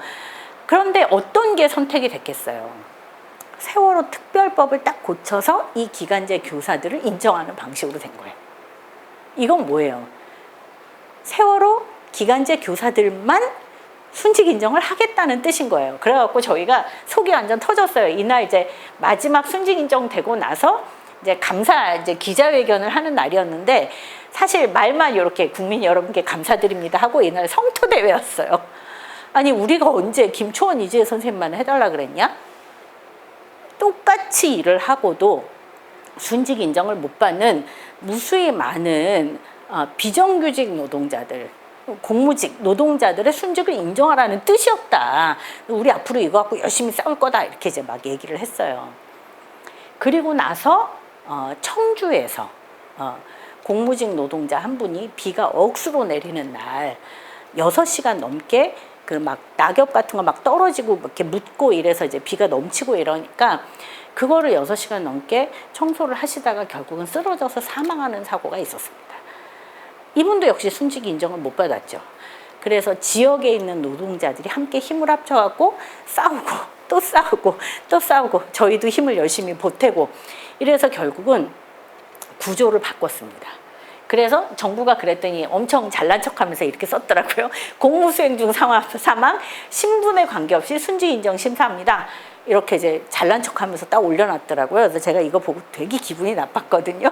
마치 자기네가 이렇게 선심 쓰듯이 했는데, 사실 이거는 무수히 많은 비정규 노동자들의 사망이 있고 그 사망을 가지고 싸워왔던 노동자들의 투쟁의 결과물이었던 거예요. 이걸 보면서 딱 느낀 게 그런 거였어요. 아, 이 정부는 실제로 되게 총체적인 비전, 구조에 대한 이해가 없으니까 누군가 이거 해주세요 그러면 딸랑 보고, 또 이게 필요해요 그러면 최저임금 딸랑 인상, 이게 필요해요 그럼 뭐, 실제로 이게 무엇을 의미하는지, 왜 이런 구조가 발생하는지 이런 거를 제대로 이해하고 정책화하려고 하지 않는구나. 다시 말하면 결국 노동 문제가 대단히 구조적인 문제라고 하는 것을 이해하지 못하고 있다는 뜻이기도 하다, 이런 생각이 들었습니다. 결과적으로 이유가 딱 하나라는 거죠.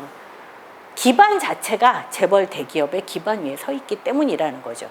앞서 말씀드렸던 것처럼 노동 문제를 그 자체로 우리 사회의 구조적인 문제로 이해하는 게 아니라 기업에게 딸린 부수적 문제, 경제 발전에 딸려 있는 부수적 문제로 인식한다는 거예요.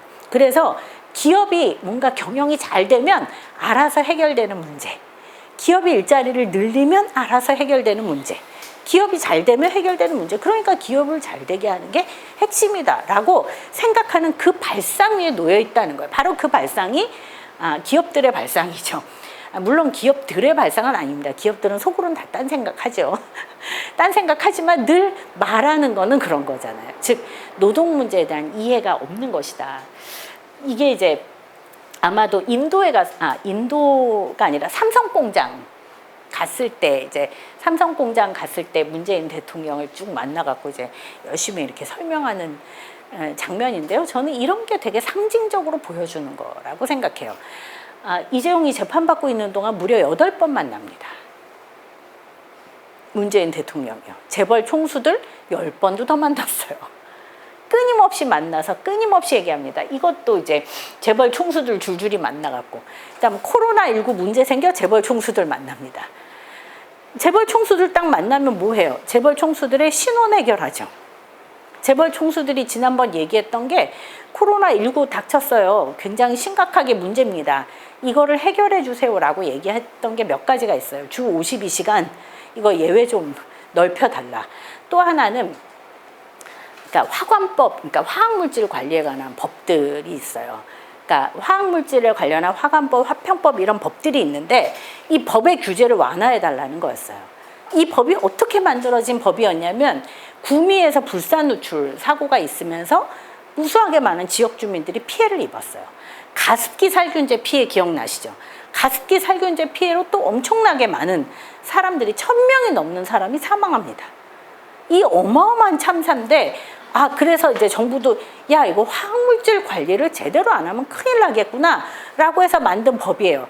그랬는데 그거 지금 완화해달라고 얘기한 겁니다. 완화해달라고 얘기했더니 쏠랑 완화해버렸습니다. 실제로 소리 소문도 없이 그냥 이미 완화가 돼버린 거예요. 이거를 쭉 보면서 이 정부가 어떤 기반 위에 서 있는가를 우리가 이해하는 게 되게 중요한 것 같다, 이런 생각이 들었어요. 저는 그런 점에서 제일 처음에 그 촛불 집회 때 그 노동자가 얘기했던 거예요. 박근혜가 물러나면 내 삶이 달라질까요? 라고 질문했는데 박근혜가 물러나고 내 삶이 달라지려면 어떻게 해야 돼요? 우리와 완전히 기반이 다른 정부가 아무리 선의를 가지고 노동정책, 존중 정책을 한다고 하더라도 결코 우리의 삶은 달라지지 않는다는 걸 저는 문재인 정부가 보여줬다고 생각해요.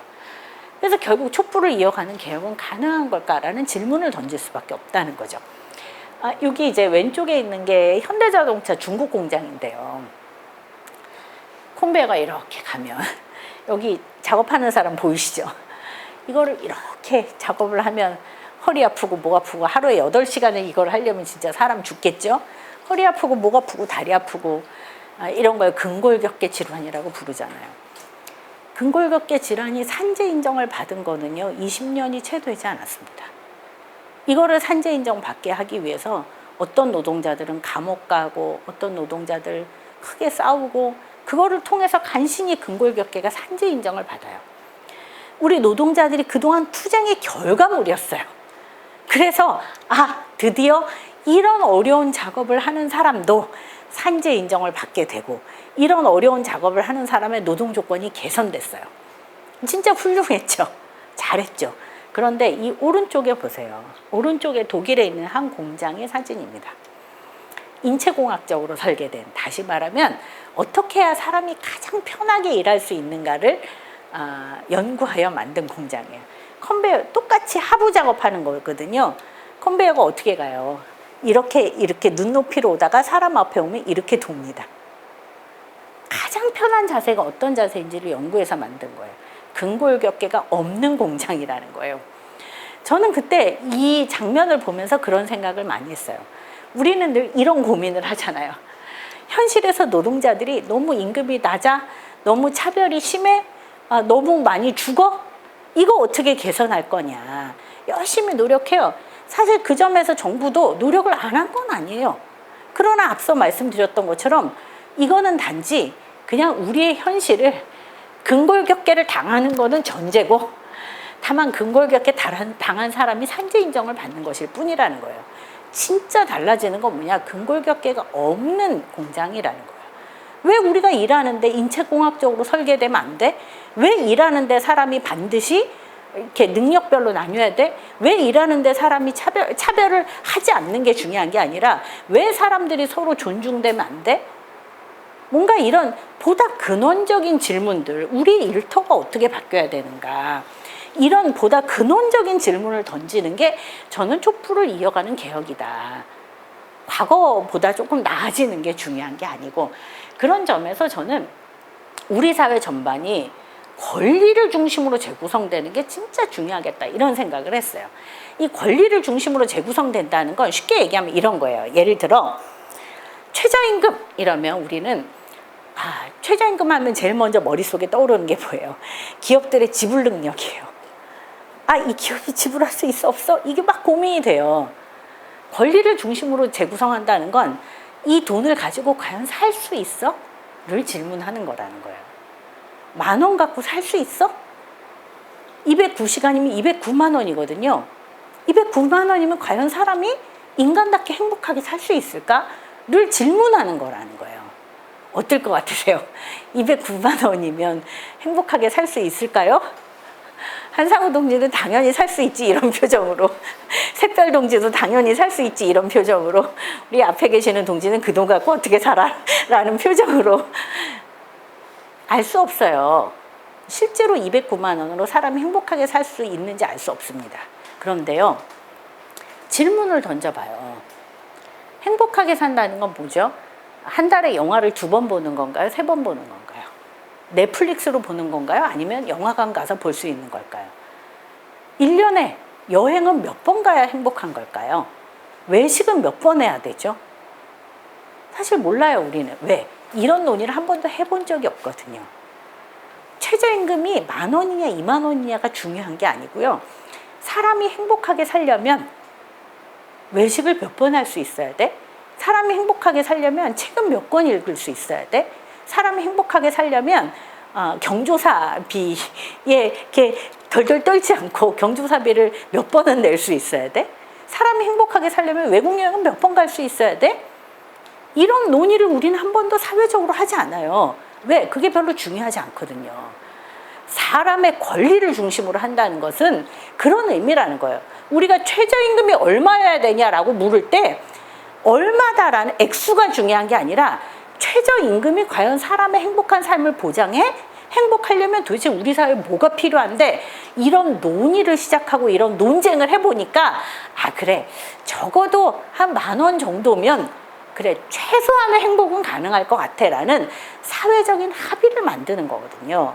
이런 사회적인 합의를 만든다는 건 그 사회의 수준의 반영이라는 거예요. 그 사회 인권 수준의 반영이거든요. 그 사회가 훨씬 더 자유롭고 평화로운 사회라면, 아니면 또 사회적인 보장이 잘 돼 있는 사회라면 때로는 최저임금 수준은 내려갈 거고요. 거꾸로. 그러나 또 어떤 경우에는 그래, 우리 사회는 여행이 너무 중요한 사회라면 좀 더 올라갈 수도 있을 거고요. 그래서 그 사회가 그런 문제들을 논의하고 고민하고 서로 맞춰 나가고, 적어도 이거는 무조건 보장해야 돼 라고 하는 게 합의가 되면 그 다음에는 어떻게 될까요? 그 다음에는 이만큼 지불을 못하는 기업들이 생길 거 아니에요. 그러면 이 기업에게는 어떻게 지원할 수 있지? 왜 이 기업들은 이걸 못 주는 거지? 이거를 주게 하려면 어떤 구조를 바꿔야 되지? 원화청 불공정을 해소해야 되나? 아니면 뭔가 임대료를 낮춰야 되나? 이런 문제들을 그 다음 차순으로 고민하게 된다는 거예요. 그런데 지금 우리의 모든 고민은 지불 능력 있어 없어가 출발이라는 거예요. 이거 갖고 사람이 살 수 있어 없어가 아니라는 거예요. 다시 말하면 우리 사회를 권리 중심으로 바꿔야만, 그래야 저는 행복한 세상이 된다. 행복한 세상은 예를 들면 이런 제도가 있어야 행복해가 아니라는 거예요. 그 제도가 어떤 기반 위에 서 있는가, 그 기반을 만들기 위해서 우리 사회가 무슨 논의를 하고 있는가가 핵심이라는 거죠. 아직은 우리 사회는 그런 논의를 해본 적이 없어요. 우리 사람의 권리를 중심으로 얘기해 본 적이 없어요. 늘 기업 중심으로만 말하고 있다는 거죠. 이거를 되돌리기 위한 노력이 저는 굉장히 중요하다고 생각해요. 이를테면 정치적인, 사회적이고 문화적인 주체로 살아야 된다라고 얘기할 때도 마찬가지라는 거예요. 예를 들면 19세, 18세 청소년에게 투표권을 줘야 되냐, 선거권 줘야 되냐, 피선거권 줘야 되냐, 이런 얘기할 때 청소년이 어리냐 마냐 이런 얘기하고 있다는 거예요. 그게 뭐가 중요하냐는 거예요. 사람은 누구나 다 정치적이고 문화적인 주체로 살 권리가 있어요. 만약에 청소년이 그거에 대해서 충분하게 선택하기 어렵다면 그걸 어떻게 교육하고 그것을 가능하게 하는 기회를 제공할 거냐를 사회가 논의하면 되는 겁니다. 그 권리를 중심으로 사고하지 않고 이 사람의 자격을 묻는다는 거예요. 자꾸만. 그러니까 사회가 계속 누군가를 권리로부터 배제하는 양상이 발생하는 거죠. 저는 그런 점에서 노동자들의 권리를 어떻게 중심으로 재구성할 거냐라고 얘기를 한다면 질문을 바꿔야 된다. 이거 갖고 사람이 살 수 있어? 이거 갖고 행복할 수 있어? 이렇게 하면 사람의 생명 안정이 존중돼? 이렇게 하면 우리는 사회적이고 문화적인 주체가 돼? 이렇게 하면 차별이 없을 수 있는 거야? 이런 질문들을 끊임없이 던지면서 이 질문에 입각하여 어떻게 제도를 만들 것이냐로 돌려야 된다. 자꾸 돌려야 된다. 그러려면 자꾸 말하는 수밖에 없다는 거예요. 이런 질문을 던지는 수밖에 없다는 거죠. 또 하나는 저는 권리의 사각지대를 없애려는 노력. 한편으로는 권리를 이런 식으로 새롭게 재구성하는 시도를 해야 되지만 동시에 현재 있는 권리에서라도 사각지대를 없애기 위한 노력이 매우 중요하다고 생각해요. 누군가를 끊임없이 권리에서 배제하는 방식이라는 거예요. 그런데 예를 들면 이제 이번에 전태일 3법이라고 하는 거를 노동계가 내놨습니다. 법안이 이렇게 3가지예요. 하나는 근로기준법 전면 적용, 노조법 2조 개정, 중대재해기업처벌법 이렇게 3가지를 전태일 3법이라고 부르거든요. 첫 번째가 근로기준법 전면 적용이에요. 한국 사회는 근로기준법이 적용되지 않는 노동자가 너무나 많습니다. 첫 번째, 일단 5인 미만 사업장 노동자들이 근로기준법에서 적용이 제외돼 있어요. 5인 미만 사업장 정부 통계로 540만 명입니다. 그런데 이 안에는 무급 가족 종사자나 이런 사람들이 포함되어 있죠. 노동자로만 치면 한 350만 명 정도가 된다고 얘기합니다. 아니, 350만 명이 근로기준법에서 제외돼 있어요. 진짜 황당하지 않습니까? 이유는 딱 하나예요. 작은 사업장에서 일한다. 헌법 소원했다가 패소했거든요. 작년에. 헌법 소원했던 당사자가 어디서 일했던 노동자인 줄 아세요? 변호사 사무실에서 일했던 노동자예요.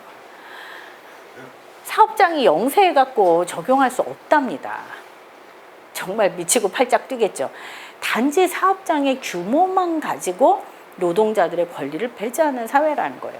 이주 노동자 권리에 대해서 임의로 배제되죠. 장애인 노동자 최저임금 적용에서 제외되죠. 그 다음에 특수고용 노동자는 노동자가 아니라는 이유로 근로기준법 적용을 못 받아요. 그 다음에 노조법 2조 개정 얘기하는 것도 그런 거잖아요. 특수고용 노동자는 노동자가 아니라고 노동조합도 인정 안 해. 그 다음에 하청 노동자는 진짜 사용자는 원청인데 원청의 교섭권을 인정 안 해. 다 권리에서 배제되는 거잖아요. 권리에서 배제되는 거 하지 말자 이제는. 그 권리라는 건 대단히 보편적인 거다. 누구라도 다 누릴 권리가 있다라고 하는 것을 끊임없이 고민해야 된다는 거죠. 대표적인 게 이제 요즘에는 전국민 고용보험 이런 거 얘기를 하는 거잖아요. 세상에 고용보험에서 제외되어 있는 노동자가 너무 많아요. 법적으로도 제외되어 있는 노동자, 아까 얘기했듯이 고령자, 단시간, 특수고용, 예술인, 법적으로도 제외되어 있죠. 심지어 그런데 법적으로는 인정돼 있지만 돈이 없어서 제외되는 사람들도 진짜 많습니다. 그래서 이제 대통령도 얘기하고 나라 전체가 전국민 고용보험 이런 얘기 하는데요. 사실은 이 말도 대단히 배제적 표현이죠. 전 국민이라고 얘기하면 누가 빠집니까? 이주 노동자가 빠지는 거예요. 저는 이것도 되게 폭력적이라고 생각해요. 일하는 모든 사람의 고용보험이어야 되죠. 그리고 일하는 모든 사람의, 그러면 또 누가 빠지죠? 취업하려고 준비하는 사람이 또 빠져요. 그렇기 때문에 모든 사람의 고용보험이라고 얘기해야 된다고 얘기해요. 우리가 알게 모르게 누군가를 끊임없이 배제하는 절차로 권리를 만들고 있을 때 어떻게 사회적으로 문제가 발생하는가를 알고 있기 때문에 적어도 우리 사회가 제대로 노동 존중이 되려면 첫 번째 프레임을 바꿔야 되고, 두 번째로 사각지대를 없애려는 노력이 되게 중요하다. 세 번째는 가치의 전환의 핵심이 기업에 대한 통제를 강화하는 거죠. 저는 이 정부가 그걸 안 하고 있기 때문에 본질적으로 다르다라고 말씀드린 거기도 해요. 사실 이 기업에 대한 통제를 하기 위해서 굉장히 많은 곳에서 노력합니다. 가장 대표적인 게 이제 지역사회 알권리법 이런 건데요. 쉽게 얘기하면 기업이 모든 정보를 다 쥐고 있어요. 이건 영업비밀이야 라고 얘기해요. 그런데 화학물질 누출 사고 나죠. 폭발 사고 나죠. 지역 주민에게 엄청난 피해를 입히는데 지역 주민은 알 도리가 없어요. 알아야 되겠다. 우리가 좀 알아야 되겠다. 니네가 어떤 화학물질을 다루고 있는지, 그걸 제대로 관리하는지 우리가 봐야 되겠다. 우리가 점검해야 되겠다. 우리가 개입해야 되겠다. 이런 법을 요즘에 만들고 있어요. 법이 안 만들어져서요. 결국은 조례를 열심히 만들거든요. 지자체별로. 근데 지자체 조례를 엄청 열심히 만드는데 지자체 조례를 기껏 만들고 나면 엉뚱한 데가 다 끼어들어갖고, 왜냐하면 원래 이런 조례 하나 만들어지면 새로운 위원회 이런 게 생기잖아요. 그럼 이게 또 자리잖아요. 그러면 또 이제 지자체장들이 또 자기네 마음에 드는 사람들한테 또 이렇게 나눠주는 자리가 돼서 열심히 투쟁해서 만들어 놓고 엄한 인간들이 갖고 간 대표적인 데가 인천이죠. 그래서 이런 데들이 되게 많아요. 그런 점에서 기업을 제대로 통제하고 그 통제의 권력을 가질 수 있도록 우리가 어떻게 일상에서부터 계속 싸워나갈 거냐, 이런 게 되게 중요한 문제인 것 같아요. 중대재해기업처벌법 같은 경우는 노동자와 시민을 사망에 이르게 한 기업을 제대로 처벌하자는 게 핵심이거든요. 그런데 이거는 강하게 처벌하자가 핵심이 아니고, 강하게 처벌하자도 있고 첫 번째는, 두 번째는 처벌 안 받는 사람들을 처벌하자는 거예요. 처벌 안 받는 사람이라는 게 누구냐? 일단 인허가나 관리감독의 책임을 가진 공무원, 그 다음에 원청, 최고 책임자, 그리고 기업 그 자체를 처벌하자는 게 핵심입니다. 이 중대재해기업처벌법은 기업을 어떻게 처벌하냐면 벌금을 많이 물리는 것도 처벌이고요, 영업 정지시키는 것도 처벌이잖아요. 기업 그 자체를 처벌하고 최고 책임자를 처벌하고 원청을 처벌하고 관리감독의 책임자를 처벌하자는 게 중대재해기업처벌법의 핵심 내용입니다. 또 더 중요한 거는 뭐냐면 이 중대재해기업처벌법 안에 제일 핵심 내용 중에 하나에 이런 게 들어있어요. 기업이 점점 더 크고 복잡해지잖아요. 구조가 완전 복잡해지면요, 책임이 다 분산돼요. 그러면 도대체 누가 책임자인지 알 수가 없어요. 진짜 누가 책임자인지 알 수 없어요. 목동 빗물 펌프장에서 사람이 사망했어요. 왜 사망했을까요? 빗물 펌프장에 이제 이주 노동자랑 비정규 노동자가 내려가서 일을 합니다. 그런데 신호가 잘못 갔어요. 저쪽에서 수문이 열렸어요. 물이 막 차오릅니다. 이 사람들한테 통화가 안 되는 거예요. 그러니까 정규직 노동자가 마음이 급했어요. 근데 어느 정규직 노동자가 이 노동자들을 구하러 내려갑니까? 안 그러잖아요, 보통은. 근데 이 정규직 노동자는 구하러 내려가요, 거기를. 왜냐하면 이분의 아버지가 또 사회운동을 열심히 하시던 분이었거든요. 다들 너무 착하게 키워서 그랬다라고 얘기할 정도였어요. 마음이 너무 아프죠. 이분이 마음이 답답하니까 자기가 직접 그냥 내려가요, 전달하러. 세 분이 같이 사망을 합니다. 그래서 정말 정규직이 처음 사망해가지고요, 회사가 즉각 와서 뭐 이분은 어떻게 할 거고 어떻게 할 거고 막 합의를 막 했어요. 이주 노동자랑 하청 노동자는 되게 복잡했죠. 근데 아무튼 이 사망 원인을 따지는데 너무 복잡해요. 수문을 연 여기에 책임일까요? 아니면 이 전체 관리 감독을 하지 않은 양천구의 책임일까요? 아니면 전체 서울 시설을 담당하고 있는 서울시의 책임일까요? 아니면 이 하청업체의 책임일까요? 무지하게 책임이 다 분산돼 있고 복잡한 거예요. 누구의 책임을 되게 묻기가 어려워요. 그래서 기업 규모가 크면 클수록 점점 더 책임자를 처벌하기 어려워집니다. 그래서 기업 그 자체를 처벌할 때에는 기업이 노동자의 생명을 존중하지 않도록 하는 기업 구조와 문화가 존재할 경우, 예를 들어 2인 1조 해야 되는데 2인 1조 안 해도 돼. 그냥 대충대충 해. 아니면 2인 1조 해야 되는데 인력이 부족해. 이거는 사실 직접적인 원인이 아니니까 처벌하기 되게 어렵거든요. 그러나 이건 사람의 생명을 존중하지 않는 문화잖아요. 조직 문화잖아요. 이거 처벌해야죠. 그래서 이런 내용을 담았어요. 억지로 논의해갖고 담았습니다. 한국의 법체계에서 수용될 수 있을지 없을지 알 수 없어요. 아마 이제 이게 법안으로 올라가면 위헌이다 이러고 난리 칠지도 모르겠지만 어쨌든 억지로 우겨갖고 넣었어요. 일단 끝까지 싸워볼 예정입니다. 이를테면 이렇게 기업에 대해서 노동자들이 열심히 노력하고 시민사회가 열심히 노력해서 통제하는 문제가 아니라 어떻게 실은 이 기업을 제대로 통제함으로써 사회적인 역할을 하게 할 거냐. 아까 제가 말씀드렸잖아요. 존중은 어디서 나온다? 두려움에서 나온다. 기업은 뭘 두려워하냐? 제대로 통제될 때 두려워한다는 거예요. 그런 점에서 이 통제를 어떻게 할 거냐가 되게 중요한 문제인 것 같아요. 결국 문제는 우리 사회가 어떻게 공동체를 형성해 나가느냐인 거죠. 저는 노동 문제를 말씀드렸지만 이 노동에서의 차별은요, 사회적 차별을 늘 반영하거든요. 얼마 전에 그 서울에 있는 한 아파트에서 경비 노동자를 계속 괴롭혀갖고 그 경비 노동자가 스스로 목숨을 끊은 일이 있었어요. 많은 사람들이 그거 갖고 이제 굉장히 광분했죠. 어떻게 저런 놈이 다 있냐. 그런데 저는 굉장히 의문이었어요. 그 아파트 주민들은 뭐 한 거야, 그러면? 나중에 물어봤더니 아파트 주민들이 되게 심각하게 느꼈대요, 그 사안을. 그래서 주민들이 모임을 만들었다는 거예요. 이거 대응해야 되겠다. 이 사람에게 제재를 가해야 되겠다라고 생각한 거예요. 그런데 제재를 못했죠. 왜요? 아니, 옆집 사람이 괴롭힌다고 해서 그 사람을 제재하기가 되게 어려웠다는 거예요. 저는 사실 이해할 수가 없었어요. 왜 제재를 못하죠? 제재해야만 하게 만들었어야 된다는 거예요. 제도적으로. 아파트 입주자 대표자 회의가 법적 책임을 지게 해야 돼요. 아파트 입주자 대표자 회의가 법적 책임을 지면 어떻게 돼요? 실제 이 노동자가 사망한 게 산재로 인정되면 아파트 입주자 대표자 회의가 산재에 대한 책임을 져야 됩니다.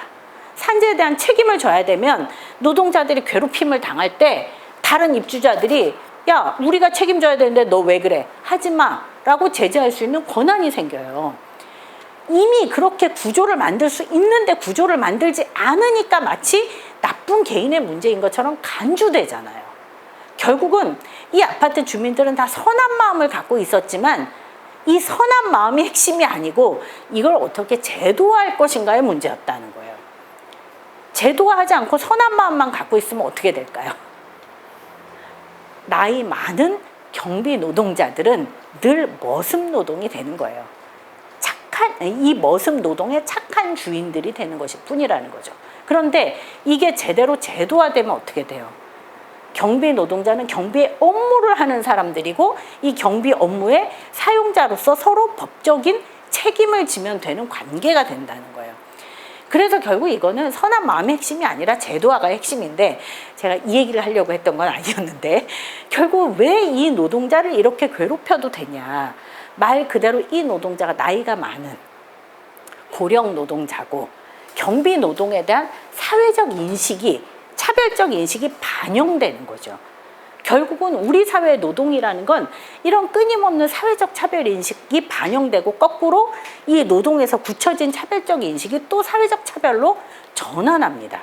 장애인 노동에 대해서도 그렇고 이주 노동에 대해서도 그렇고 그렇기 때문에 결국은 우리 사회 전체가 이런 차별을 없애나가는 우리는 모두가 다 필요한 노동을 하는 사람들이다. 누구는 중요한 노동, 핵심 노동 이런 거 없다. 우리는 모두 필요한 노동을 하는 사람들이다. 필요한 노동을 하기 때문에 권리에 있어서 동등하다라고 하는 그런 인식 체계를 가지고 어떻게 함께 합력하여 공동의 목표를 이룰 것인가에 대해서 고민할 때에야 지금과 같이 갈라져 있는 구조들을 바꿀 수 있다는 거죠. 교육이라는 게요. 교육이라는 게 그런 거잖아요. 학교에서 칠판에다 놓고 학생들을 가르치는 것만 교육이 아니라 복도에서 뛰어다니냐 아니냐, 바깥에서 뛰어노느냐 아니냐, 어떤 책을 보느냐, 어떤 음식을 먹느냐, 어떻게 먹느냐, 이 모든 게 다 교육이잖아요. 이 모든 것을 감당하고 있는 사람들이 합력하여 교육이라고 하는 하나의 목표에 도달하는 거잖아요. 그런 점에서 모든 사람들은 다 필요한 노동을 하는 사람들이라는 거예요. 높고 낮음이 있는 게 아니라는 거죠. 그런 관계 속에서 어떻게 우리가 공동체를 형성해 나갈 것이냐가 우리가 새롭게 바꿔야 되는 노동에서는 가장 중요한 문제다. 실제로 이게 가능하려면 모두가 다 자기 목소리를 내는 게 핵심이라는 거예요. 저는 그래서 학생들도 만나면 맨날 늘 얘기하는 게 우리의 구호는 스펙보다 데모를이다. 스펙을 열심히 쌓아갖고 내가 경쟁에서 이겨서 좋은 노동을 하는 게 중요하지 않고 데모를 통해 함께 구조를 바꾸는 게 핵심이다. 그래야 이거는 변화가 가능해진다는 거예요. 아까 김용균 씨의 동료들이 김용균 씨가 사망하고 나서 굉장히 큰 용기를 냅니다. 김용균 씨가 이제 사망하기 전에 계속 많은 사람들이 죽었어요. 그 서부 발전에서. 김용균 씨 동료들이 너무 괴로웠어요. 어떻게 해야 되냐? 열심히 연구를 해가지고 개선 방안을 내놓습니다. 개선 방안을 하청업체한테 내요. 그랬더니 하청업체가 우리는 이거를 할 수 없는데 시설이 우리 게 아닌데 우리 보고 어떻게 하라는 얘기야? 이렇게 얘기했어요. 원청한테 냅니다. 원청이 니네가 돈 낼 거야? 라고 얘기합니다. 그러니까 노동자들이 열받아서 국회를 찾아가요. 우리가 다 죽게 생겼으니 빨리 해결하시오. 국회의원들이 내려갑니다. 내려가서 이 태안 화력을 가요. 갔는데 노동자들한테 물어봤기 일주일 동안 물 청소했대요. 물 청소하고 국회의원들이 왔을 때 컨베이어 다 끄고 그 길을 이제 시찰하고 간 거죠. 당연히 그 다음에 제대로 대응하지 않습니다. 그래서 노동자들이 열받아서 대통령 만나야 되겠다 이렇게 얘기를 하고 대통령 만납시다 기자회견 하는 날 김용균 씨가 사망했죠. 그래서 그날 발언하기로 했던 김용균 씨 동료의 기자회견 발언의 제목이 정규직화 시켜주지 않아도 좋으니 죽지만 않게 해주세요 라는 제목이었어요. 그날 그 노동자의 발언 제목이었어요. 그게 그 발언하기 위해서 준비했는데 그날 새벽에 김용균 씨가 사망한 거예요. 기자회견은 거의 불가능했죠. 처음 시작부터 울기 시작해서 끝까지 울고 기자회견 전체가 울음바다였어요. 그때 제가 동료들한테 물어봤거든요. 가장 속상했던 게 뭐냐? 그때가 아니라 이제 열심히 싸우고 나서 나중에 가장 안타까웠던 게 뭐냐라고 물었을 때 그 동지들이 이렇게 얘기했어요. 우리의 말에 힘이 있었더라면, 우리의 말에 힘이 있었으면 우리가 개선 방안 냈을 때 들었을 텐데, 우리의 말에 힘이 있었으면 국회의원들이 그렇게 돌아가지 않았을 텐데, 우리의 말에 힘이 있었다면 김용균이 그렇게 죽지 않았을 텐데. 저는 그 말을 들으면서 참 고민했어요. 말에 힘이 있다는 게 뭘까? 결국은 말에 힘이 있다는 건 노동자들이 모여서 목소리를 내는 거거든요. 이건 꼭 노동자만이 아니잖아요. 우리가 어떻게 힘을 가질 거냐, 유일한 건 사실 모여서 목소리를 내는 거 말고는 없다는 거예요. 우리 개개인이 뭐 엄청나게 역량이 뛰어나서 뭘 할 게 아닌 다음에야 결국 방법은 모여서 목소리를 내는 것밖에 없다. 그런 측면에서 어떻게 노동자와 시민이 자기의 목소리를 내도록 할 건가? 노동자라면 노동조합을 통해서 뭐 요즘에는 권리찾기 유니온 이런 거 만들어서 노동조합을 만들 수 없는 노동자들도 모으겠다 이런 선언을 막 하고 있잖아요.